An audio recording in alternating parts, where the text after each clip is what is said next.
తెలంగాణ భవన్లో మాజీ మంత్రి తలసాని మాట్లాడుతున్నారు. లైవ్ లో చూద్దాం. పండిస్తుండే 2014 తర్వాత దేశంలోనే నంబర్ 1 స్థాయికి తీసుకొచ్చి అంటే రమారమే 37 లక్షల ఎకరాలకు నీళ్లు అందించి ఆ పక్కన కొండపోచమ్మ సాగర్ కావచ్చు, రంగదాయక సాగర్ కావచ్చు, ఇట్లా దీనికి లింక్ ఉన్నటువంటి మేడిగడ్డ కావచ్చు, ఇవన్నీ జరిగినాయి. జరిగిన తర్వాత ఒక 2 పిల్లర్లు కుంగిపోయి మొన్న ముఖ్యమంత్రి గారు విజిట్ చేసేటప్పుడు మీరు కార్లు టీవీలో లైవ్ చూసి ఉండొచ్చు. ఎన్ని పిల్లర్లు ఉన్నాయో లైవ్ చూసారు. దాంట్లో 2 పిల్లర్లు కుంగిపోతే ఆ కాంపౌండ్ కూడా 3,900 కోట్ల ప్రాజెక్ట్ అది. సరే, దాన్ని కన్స్ట్రక్షన్ చేసినటువంటి కంపెనీ ఏదైతుందో వాళ్ళకు నోటీసులు వెళ్తే వాళ్ళు రిపేర్లు చేస్తామంటే దాన్ని పట్టించుకోకుండా కాళేశ్వరం మునిగిపోయిందనే ఒక భ్రమలని రాష్ట్ర ప్రజల మీద రుద్దేటువంటి ప్రయత్నం.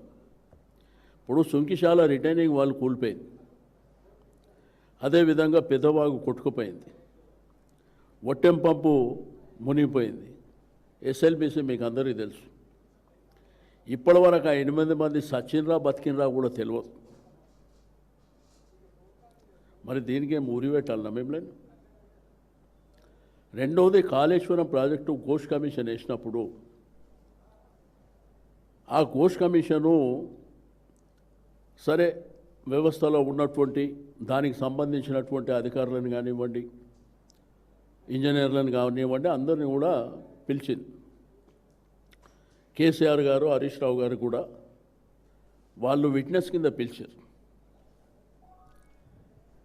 ఆ రిపోర్టు 650 పేజీల రిపోర్ట్ని వీళ్ళు కుదించి 60 పేజీల రిపోర్టుగా మార్చి దాన్ని వాళ్ళు ప్రజెంటేషన్, ఎందుకంటే ఒకవైపున కమిషన్ రిపోర్ట్, ఆ నివేదిక అనేది ప్రభుత్వానికి చేరినప్పుడు లీక్ చేయొద్దు. వాళ్ళు లీక్ చేసి మళ్ళీ కోటి మొట్టికాయలు వేసిన తర్వాత తీసేసింది కూడా మనందరం చూసింది. కానీ ఒక వ్యక్తి యొక్క హక్కులు, ఇప్పుడు 8B 8C ఏం చెప్తుంది, వాళ్ళ హక్కులను కాలరాయడమే కాకుండా వాళ్ళని దోషుల కింద చిత్రీకరించేటువంటి ప్రయత్నం, కుట్ర జరిగింది అనేటువంటిది మేము ఆ రోజు నుంచి చెప్తుంది. అల్టిమేట్గా కోర్టు జడ్జిమెంట్ కూడా చాలా క్లియర్గా చెప్పింది. ఒకవేళ మీకు ఎటువంటి అనుమానాలు కానీ ఎటువంటి అవసరాలకు అనుగుణంగా పిలవాలనుకుంటే మీరు 8B నోటీస్ ఇచ్చి 8C కింద, ఎందుకంటే వాళ్ళ హక్కులు అవి. కానీ ఇంత దుర్మార్గంగా మాట్లాడటమే కాకుండా నిన్న మళ్ళీ నోరు తెరిచి మాట్లాడుతూ ఇది ఇక్కడికి ఆగిపోలేదు, అక్కడికి ఆగిపోలేదు అని చెప్పి. నేనేమంటున్నా, ఒక మేరు పర్వతం మీద మీరు ఎదిరించాలంటే మీకు ఆ శక్తి సరిపోదు. ఆకాశం మీద ఉమ్మితే మీ మీదనే పడుతుంది తప్ప కేసీఆర్ లాంటి ఒక ప్రజానాయకుడు కొన్ని కోట్లాది మంది అభిమానించేటువంటి ఒక నాయకుడిని పట్టుకొని ఏదో విధంగా నీకు ప్రభుత్వానికి పరిపాలన చేత కాదు, అందరు రోడ్ల మీద అంగన్వాడీల నుంచి మొదలుకొని ఆర్టీసీ వాళ్ళు 43,000 మంది ఉద్యోగులు,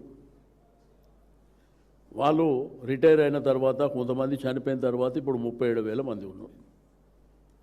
నిన్న వాళ్ళ ప్రభుత్వం ఏం చెప్తుంది, మేమేదో వాళ్ళని రెచ్చగొడతానంట వాళ్ళ సమయం పోతారా అంటే ఏమన్నా జ్ఞానం ఉండి మాట్లాడుతున్నా. రెండోది, మీ మేనిఫెస్టోలో ఏం పెట్టారు, కేసీఆర్ గారు వాళ్ళని గుండెల్లో పెట్టుకొని చూసుకోవాలని వాళ్లకు ప్రభుత్వంలో విలీనం చేయాలని చెప్పి మేము క్యాబినెట్లో నిర్ణయం తీసుకొని గవర్నర్కి పంపించినాం. ఆ ప్రాసెస్ అంతా జరిగిపోయింది.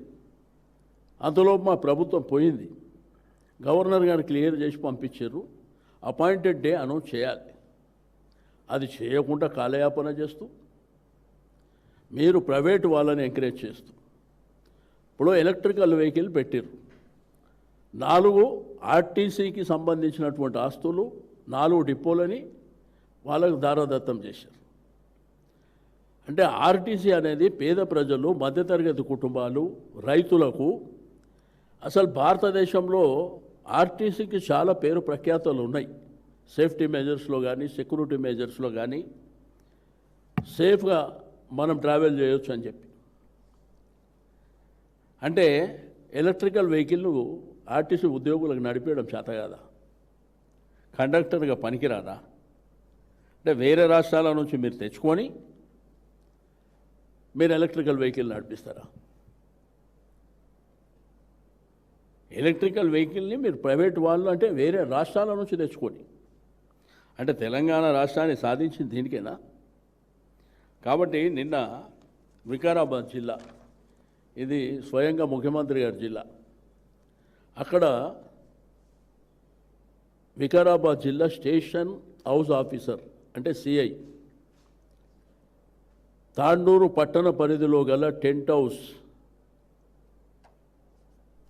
షాప్ ఓనర్లు, ఫంక్షన్ హాల్ ఓనర్లు, కమ్యూనిటీ అండ్ కన్వెన్షన్ హాల్ ఓనర్లు మరియు అసోసియేషన్కు సంబంధించిన వ్యక్తులందరికీ తెలియజేయనది ఏమనగా, ప్రస్తుతం ఆర్టీసీ కార్మికుల సమ్మె నడుస్తుంది. ఇట్టి సమ్మె పూర్తిగా చట్ట విరుద్ధమైంది మరియు గవర్నమెంట్కు వ్యతిరేకమైంది. ఇట్టి సమ్మెకు ఎలాంటి పర్మిషన్ లేదు. కావున పైన తెలిపిన వ్యక్తులందరికీ ఇట్టి సమ్మెకు మీ యొక్క సామాన్లు కానీ టెంట్లు కానీ ఇచ్చి అట్టి సమ్మెకు మద్దతు పలికినచో అట్టి వారిపై చట్టరీత్యా చర్యలు తీసుకుంటామని సందర్భంగా తెలియజేస్తాం. అంటే డీజీపీ గారు మాట్లాడాలి ఈ విషయంలో. అంటే మీలాగా వాళ్ళు కూడా ఎంప్లాయీస్ కాదా? ప్రభుత్వ ఉద్యోగులు కాదా? ఆర్టీసీ సంస్థల కార్మికులు, ఉద్యోగులు కాదా? అంటే ఈ విధంగా పోలీసులను పెట్టి ఏదైనా వచ్చని చెప్పి మీరు అనుకుంటారు కదా. రెండోది, మీ ఇచ్చిన మేనిఫెస్టోలా వాళ్ళకు హామీలు ఇచ్చారు, వాళ్ళు ఇంప్లిమెంట్ చేయమంటారు కదా. వాళ్ళకు ఉద్యోగ భద్రత కల్పించమంటారు, వాళ్ళకున్న పెండింగ్ డిఏలు ఏమంటుండ్రు. ఈ ప్రైవేటు వాళ్ళని పక్కన పెట్టి మాకే హ్యాండ్ ఓవర్ చేయమంటారు. అది తప్ప. ఇక పోతే కాళేశ్వరం చరిత్ర ఆల్రెడీ బుక్లెట్ మీ దగ్గర కూడా ఉంది, మీ లైబ్రరీలో కూడా ఉంది. ఇంత పెద్ద చరిత్ర.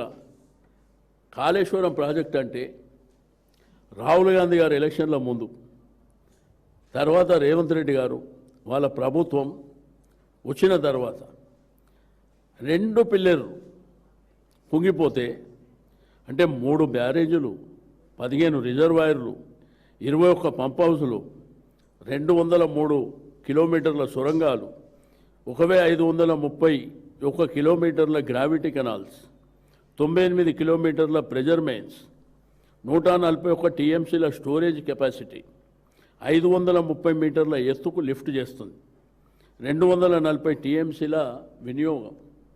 ఆ రైతాంగంతో పాటు హైదరాబాద్ తాగునీరు విషయంలో కూడా. అంటే కేసీఆర్ గారి తపన, స్వరాష్ట్రం వస్తే మన నిధులు ఎంత అద్భుతంగా వెచ్చించి రైతాంగాన్ని కాపాడుకోవాలి, మన ప్రజల్ని కాపాడుకోవాలని స్పాన్ ఆఫ్ 3 సంవత్సరాల కాలంలోనే అది చేసిన వెంటనే మిషన్ భగీరథ, ప్రతి ఇంటింటికి నీళ్ళు ఇవ్వాలని, చెరువుల దగ్గర, బావుల దగ్గర ఎండాకాలం వస్తే ఎండిపోతున్నాయి, వాళ్ళకి నీళ్లు లేక అల్మటిస్తూ కిలోమీటర్ల దూరం బిందెలు పట్టుకొని తిరుగుతుంటే ఆ బాధను తట్టుకోలేక మిషన్ భగీరథ అనేటువంటి అద్భుతమైనటువంటి కార్యక్రమాన్ని 2014 నాకు ముఖ్యమంత్రి గారు ఓ రోజు అసెంబ్లీలో నేను చూసిన, కాళేశ్వరం మేడిగడ్డ లేకుంటేనే అద్భుతమైనటువంటి పంట పండిందంట. మరి 2014 ముందు లెక్కలది. 2014 ముందు సమైక్య ఆంధ్రప్రదేశ్ రాష్ట్రంలో ఎంత వరిధాన్యం వచ్చిందో లెక్కలు గవర్నమెంట్ దగ్గర ఉన్నాయి కదా, లెక్కలు తీయండి.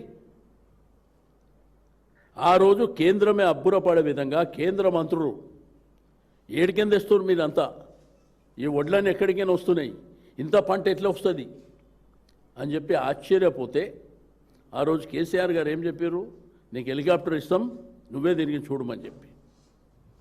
వాళ్ళు ఇక మేము కొనలేం, ఫుడ్ కార్పొరేషన్ ఆఫ్ ఇండియా ద్వారా మేము కొనలేమని చేతులు ఎత్తినటువంటి పరిస్థితి. అంత అద్భుతంగా రైతాంగానికి రైతు పెట్టుబడి సాయం, రైతు బంధు ఇచ్చి, రైతు బీమా అనేటువంటి సౌకర్యం కల్పించి, టైంకు యూరియా ఎరువులు అందే విధంగా కార్యక్రమాలు చేసి, ఇన్ని అద్భుతాలు చేసినటువంటి రాష్ట్రంలో మీరు 2 పిల్లర్లు వాళ్ళు రిపేర్ చేస్తామని చెప్పి వాళ్ళకు మీరు నోటీస్ ఇస్తే, ఆ సంస్థ వస్తే మీరు 2.5 సంవత్సరాలు కాలయాపన చేసి అది కుంగిపోతుంది. ఎట్లా చెప్పారంటే మొత్తం ఈ ఉన్నటువంటి వ్యవస్థ అంతా నేలమట్టయిపోతుంది అనే విధంగా మాట్లాడారు.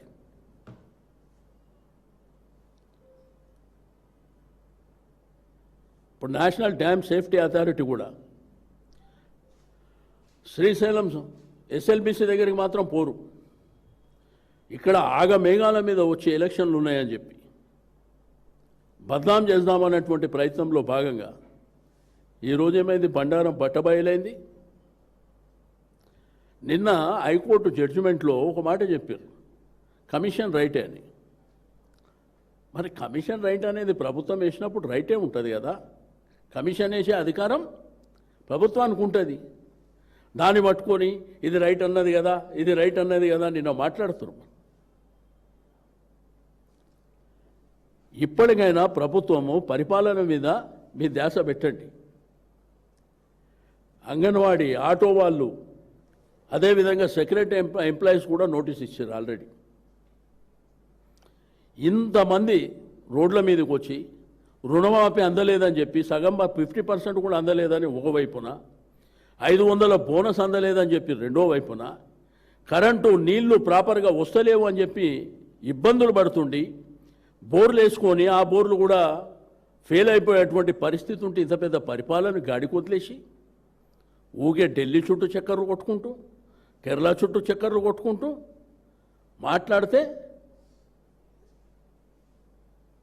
ఎవడు మాట్లాడితే వాడి మీద కేసు పెట్టాలి, ఎవడు మాట్లాడితే వాడి మీద అడ్డగోలుగా మాట్లాడాలి.